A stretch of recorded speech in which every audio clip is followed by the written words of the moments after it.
Kutuja.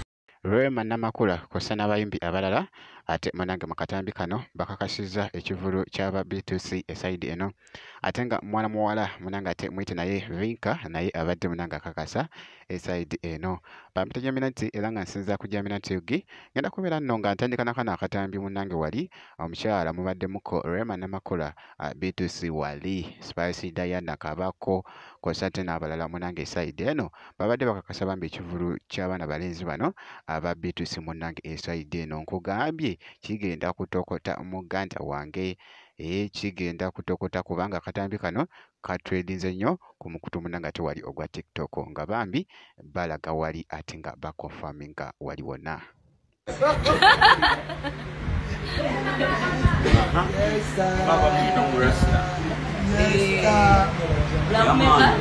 Friday.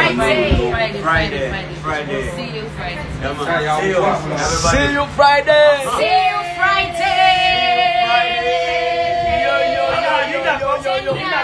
Friday. See you Friday.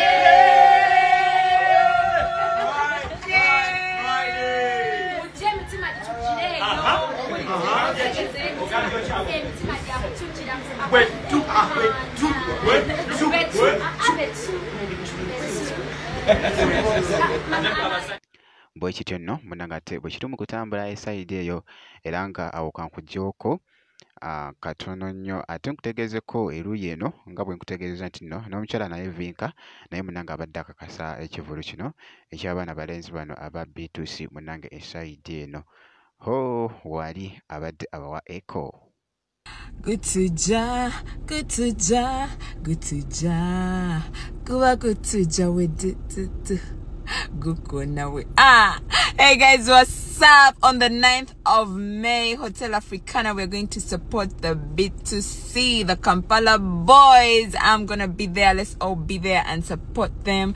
See you there. Nkugambye abaweredde ddala munange ate wali omuzigo omwerere esaidi eyo naye nga naye bambi abadde akakasa mu katambi ako akabadde kakutte wali akati ku mukutu munange ate ogwa TikTok esaidi eyo. Ngenda kusaba vidiyo gimpe like kasita obeera nga tonaba kusubscribinga nakyo kikole ddala. Ngenda kubeera nga nkomawo ate maaso eyo katono nnyo bwenti.